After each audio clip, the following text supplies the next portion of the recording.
নমস্কার, শুরু করছি প্যারালাল ঝলক। আপনাদের সাথে রয়েছি আমি উর্না।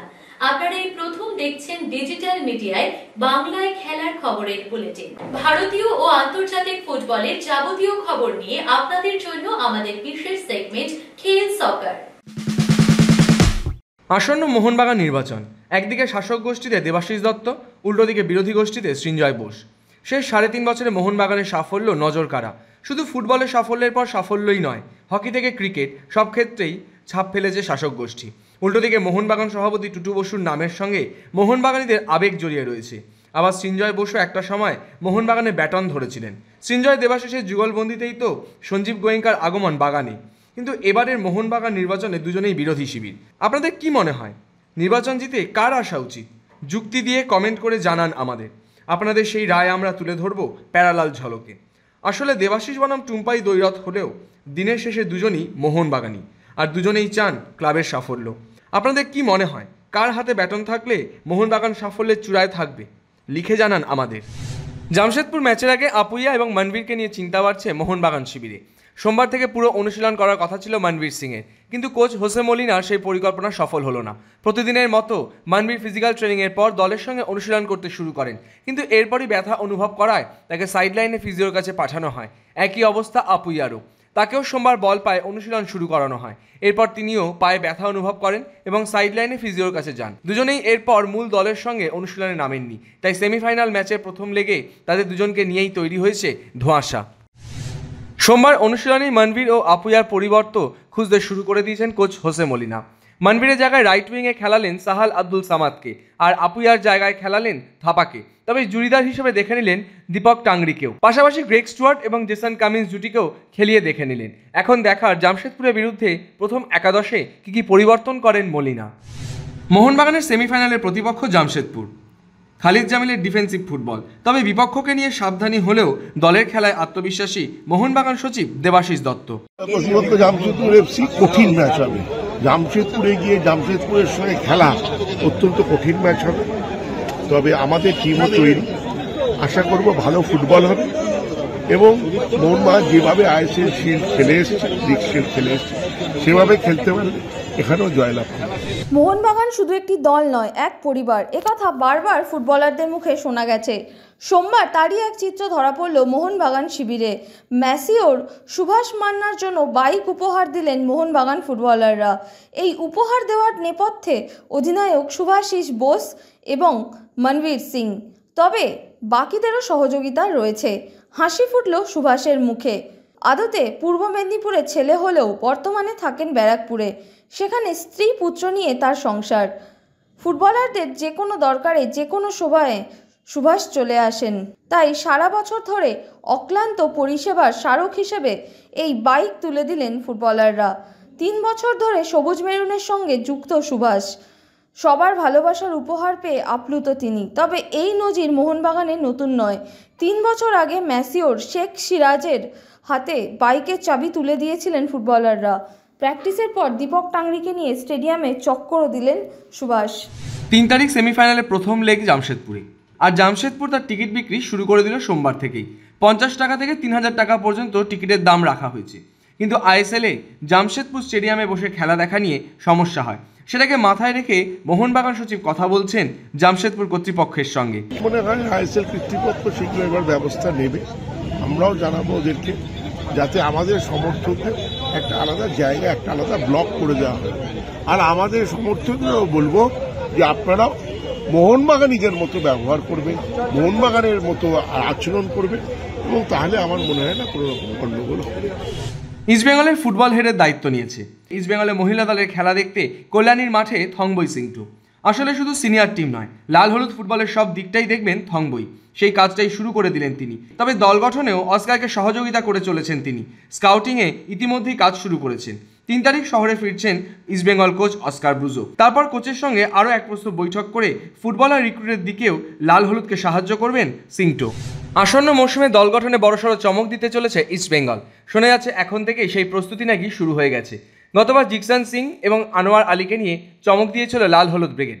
এবারও তেমন কিছুই একটা করার পরিকল্পনা রয়েছে তাদের। শোনা যাচ্ছে কোনো দেশীয় তারকা ফুটবলারকেই দলে তুলে নিতে পারে লাল হলুদ ম্যানেজমেন্ট। সেই সঙ্গে বিদেশি বাছার কাজটাও ইতিমধ্যে শুরু হয়ে গেছে ইস্টবেঙ্গলের অন্দরে।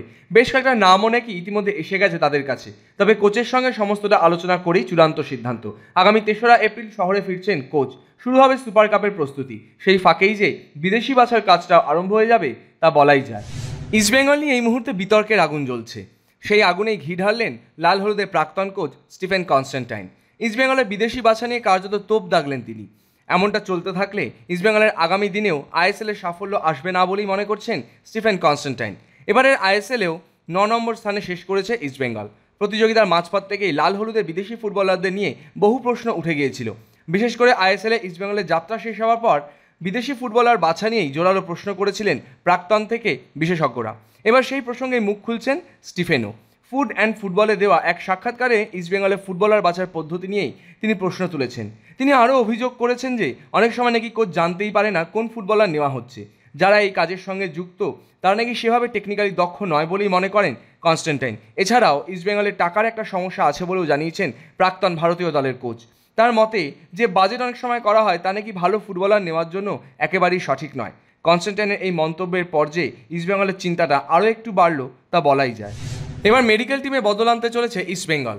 মৌসুম শেষ হলেই শুরু হয়ে যাবে সেই কাজ। এবারের আইএসএলে ইস্টবেঙ্গলের যাত্রা শেষ হওয়ার পিছনে অন্যতম প্রধান কারণ একাধিক চোট আঘাত। লাল হলুদ শিবিরে এত চোট আঘাতের পিছনে মেডিকেল দলের দায়বদ্ধতা নিয়ে প্রশ্ন তুলতে শুরু করেছিলেন প্রাক্তন থেকে বিশেষজ্ঞরা। শোনা যাচ্ছে ইস্টবেঙ্গল ম্যানেজমেন্টের নজরও নাকি সেদিকেই রয়েছে। ইস্টবেঙ্গলের মেডিকেল দলে আসতে পারে বেশ কয়েকটা বদল। এবারে দলের গুরুত্বপূর্ণ ফুটবলাররা বেশিরভাগ সময়ই মাঠের বাইরে ছিলেন। সেটা নিয়ে যে ম্যানেজমেন্টও বেশ বিরক্ত তাও বেশ স্পষ্ট। আসন্ন মরশুমের আগে সেই সব ভুল থেকে শিক্ষা নিয়েই ঘুরে দাঁড়ানোর কাজটা এখন থেকে আরম্ভ করে দিতে চাইছে লাল হলুদ ম্যানেজমেন্ট। মহিলাদের প্রথমবার ফ্লাডলাইটে ম্যাচ, আর সেই ম্যাচেই গোলের বন্যা ইস্টবেঙ্গল মহিলা দলের। IWL এর ম্যাচে হোপ এফসি বিরুদ্ধে নেমেছিল ইস্টবেঙ্গল। সেখানেই 6-1 গোলে ম্যাচ জিতে নেয় লাল হলুদ মহিলা ব্রিগেড। ইস্টবেঙ্গলের হয়ে গোল করেছেন সৌম্যা, সান্ধিয়া, মাউরিন, কার্থিকা, রেস্টি এবং এল সাদাই। 2002 ফুটবল বিশ্বকাপে ব্রাজিল বনাম ইংল্যান্ড ম্যাচ। দুরন্ত এক ফ্রিকিকে গোল করে সেদিন বিশ্ব ফুটবলকে বলেছিলেন আমি রোনাল্ডিনহো। তারপর তো বাকিটা ইতিহাস। আর রবিবার রাতে ব্রাজিল বনাম ভারতীয় লেজেন্ডসদের ম্যাচে ঠিক সেরকমই একটা ফ্রিকিক নিতে যাচ্ছেন রোনাল্ডিনহো। তখন ভারতীয় দলের হয়ে 3 কাঠির তলায় শুভাশিস রায়চৌধুরী। রোনাল্ডিনহোর ক্লিকটা সেভ করলেন তিনি। তখনই রোনাল্ডিনহো এসে শুভাশিসের পিঠ চাপড়ে দিয়ে গেলেন। এই বিরল মুহূর্তের অনুভূতির কথা নিজেই জানালেন শুভাশিস। না অ্যাকচুয়ালি মানে আরো বেশি হেল্প হয়ে গেছে, এডিটর ব্লক করেছি তো। আর আমাদের মানে দীপকদা যখন নিচে শুয়েছিল তা আমাদের প্ল্যানিং ছিল যে উপরে ওদিকে গুলো একটু জাম্প করবে, বেশিরভাগ আমি এদিকটাই ধরে রাখবো। বাট আমি জাস্ট নিজের পজিশনটা নিয়ে দাঁড়িয়েছিলাম। আমি জানি যে ও যেদিকেই মারবে না কেন ট্রাই করবো। বাট ও মানে আমার বাঁ দিকে নিয়েছে, তো এসে আশপাশে এসে ধরে নিয়েছি। ও তো ফ্রি কিকটা মেরে আমার কাছে এলো, তো এসে হাতটা মিলিয়ে আবার গেল। তো এই তো এইগুলো খুব মানে কি কিরকম ভাবে বলবো, এগুলো না বলেও কিছু করতে পারবো না। মানে এতটা যে একটা মানে ফার্স্ট টাইম যখন ট্যালেন্টে যখন যাচ্ছে আর ও যখন এসে লাইনে দাঁড়িয়েছে, মানে আমি এমনি যে কোনো জিনিসে অত এক্সাইটমেন্ট হয়ে যায় না। মানে যা কাউকে দেখলে মানে আমি ছোটবেলা দিয়ে অত হই না, বাট ওকে একটা দেখলাম মানে মনের মধ্যে একটা কিরকম একটা হলো। মানে রোনাল্ডিনহো আমার সামনে দাঁড়িয়ে রয়েছে, রিভালডো দাঁড়িয়ে রয়েছে, মানে একটা খুবই আনন্দ ব্যাপার ছিল। মানে দেখে একটা কিরকম চোখে একটা শান্তি হয় না, চোখ মন একটা শান্তি হয় যে, তো দেখে তো একটা শান্তি হলো। আমি আর অন্য তো রুম পার্টনার, তো আমরা তো ওইটাই একটা ভালো মানে করছিলাম যে ও বলছিল যে সুভাশিস দা এই খেলা যদি ফ্রি কিক পায় একদম পুরো থাকবে, কারণ তোমাকে এই ফ্রি কিক পেলেই একটা চান্সেস থাকবে ও ঢুকিয়ে দেওয়ার। তো ওইটাও মাথায় কিছুটা একটা ঘুরছিল যে অন্য বলছিল বেশি আরো মানে নিজেকে ফোকাস করতে হয় না। কেউ যদি তোমার টিমমেট বলে যে হ্যাঁ চলো, আমরা সবাই জানি ও মানে ফ্রি কিকে কতটা ভালো। ফ্রি কিকটা মারার পরে ওইদিকে বল যখন চলে গেছে, বল ছুঁয়ে দিয়েছে, ও আমার কাছে এসে ও হাত মিলে চলে গেল। বাপরে, ওদের নিয়ে কি বলবো, যে ফুটবলটা যে ওদের জন্যই জন্মেছে, ফুটবলটা ওদের জন্যই আমরা বুঝে গেলাম। মানে ওদের মানে থিঙ্কিং ওদের অবশ্য ওই এক একজন হয় না ভগবানের গিফট বা এটা রোনাল্ডিনহো তো আলাদা কোয়ালিটি। একটা 5 তলা হাইটে বল উঠে গেছে, অন্যদিকে তাকিয়ে পায়ে চুম্বকের মতো বলটা টেনে নিল। বাট এগুলো কতজন করতে পারে? মানে 500 কোটি লোকের মধ্যে তো ওই যাদের মানে খুবই মানে ভগবানের দান থাকে না, তাদের মধ্যে ওই একজন হয়, তাদের মধ্যে ওই একজন রোনাল্ডিনহো। আর আমরা সবাই জানি এখনো স্কিলটাকে বার করেছিল ফার্স্ট, রোনাল্ডিনহোই বার করেছিল। 2002 বিশ্বকাপের ব্রাজিলের জার্সিতে রোনাল্ডিনহোর পারফরমেন্স এখনো সকলের স্মৃতিতে টাটকা। গোটা বিশ্ব তো বটেই, ভারতের মাটিতেও তার অগুন্তি ফুটবল ভক্ত। সেই তালিকা থেকে বাদ নেই ভারতীয় দলের প্রাক্তন ফুটবলাররাও। লেজেন্ডস ম্যাচে ব্রাজিলের বিরুদ্ধে মাঠে নেমেছিল ভারত। প্রথমবার রোনাল্ডিনহোর মুখোমুখি ভারতীয় ফুটবলাররা। এতদিন টিভির পর্দায় দেখেছেন, এবার সেই রোনাল্ডিনহোর স্কিল তাদের চোখের সামনে। ভারতীয় ফুটবলাররা রোনাল্ডিনহো এদিন বিভোর ছিলেন।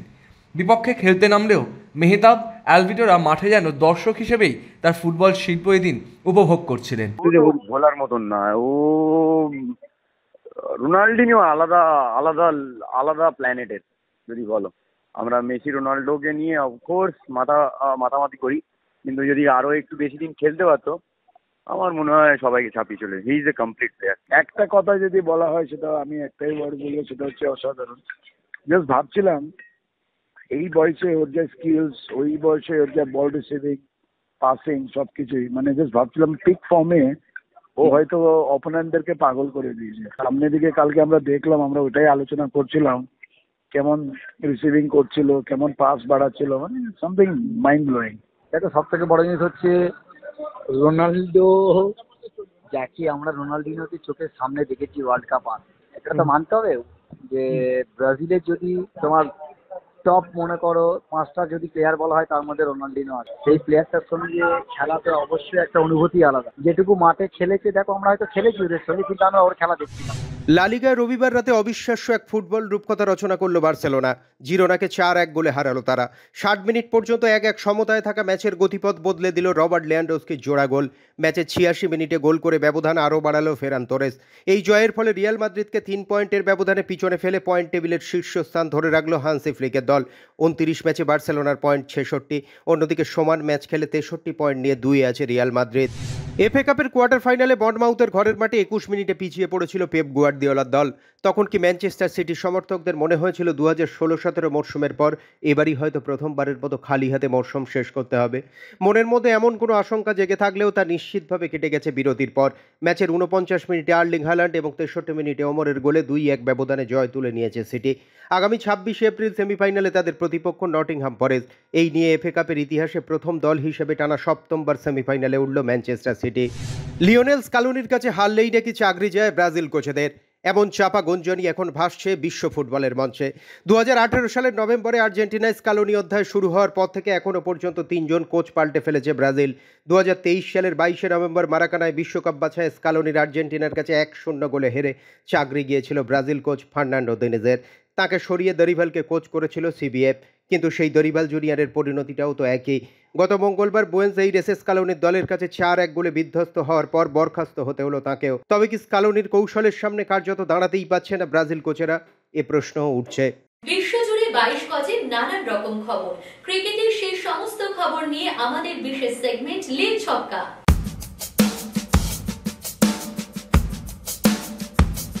দলের প্রথম ম্যাচে 9 নম্বরে ব্যাট করতে নেমেছিলেন।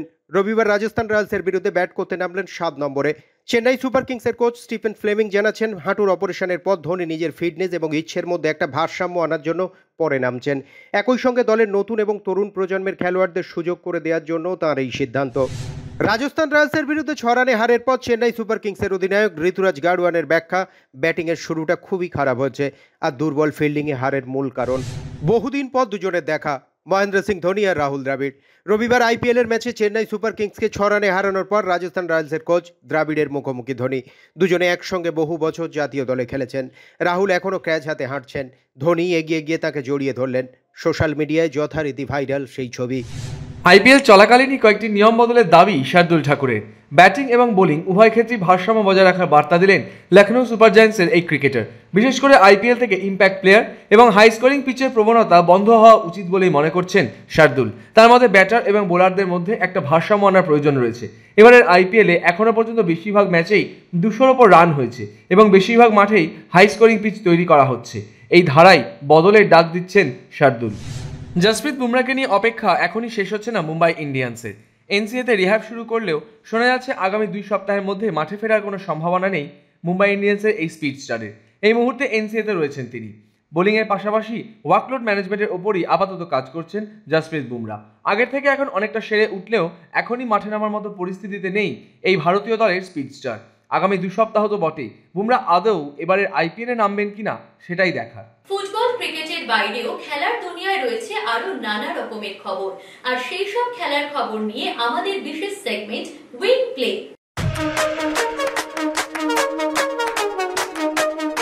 নভাক জোকোভিচের 100তম মাস্টার্স খেতাবের স্বপ্ন ভেঙে গেল। চেক রিপাবলিকের 19 বছরের জাকুব মেন্সিকের কাছে মায়ামি ওপেনের ফাইনালে হেরে গেলেন তিনি স্ট্রেট সেটে।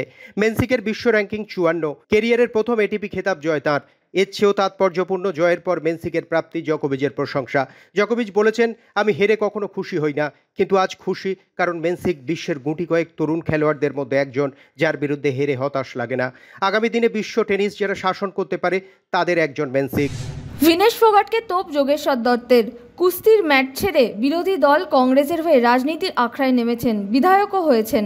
তারপরেও হরিয়ানা সরকার তাকে চাকরি ও আর্থিক পুরস্কার দিচ্ছে, তা প্রকাশ্যে আসতেই সমালোচনার মুখে পড়েছেন প্রাক্তন কুস্তিগির। তাকে খোঁচা দিলেন প্রাক্তন কুস্তিগির যোগেশ্বর দত্ত। তার মতে, যাদের বিরুদ্ধে পথে নেমেছিলেন ভিনেশ, আজ তাদের থেকেই পুরস্কার নিচ্ছেন। এই বিষয়টি অপছন্দ যোগেশ্বরের। খেলার দুনিয়ায় শোনা যায় নানা রকমের মন্তব্য, আর সেই সব মন্তব্যের কোলাজ নিয়ে আমাদের বিশেষ segment throw in. Virat Kohli তো অস্ট্রেলিয়াকে তার দ্বিতীয় বাড়ি মনে করেন।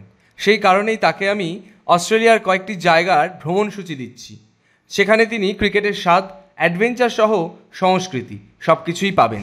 ব্রাজিলে অনেক ভালো কোচ রয়েছেন, কিন্তু এখন সমস্যা একটাই, বিশ্বকাপের আর মাত্র 1 বছর বাকি, আর আমরা এখনও কোচ খুঁজে চলেছি। পিছিয়ে দেওয়ার প্রবণতাটা সত্যিই খুব ভয়ানক, কারণ মাঠের বাইরের বিশ্বকাপটা জেতা সবচেয়ে জরুরি। প্যারালাল ঝলক আজ এ পর্যন্তই। খেলার দুনিয়ার সেরা প্যাকেজ নিয়ে দেখতে থাকুন প্যারালাল ঝলক প্রতিদিন রাত 10টায়।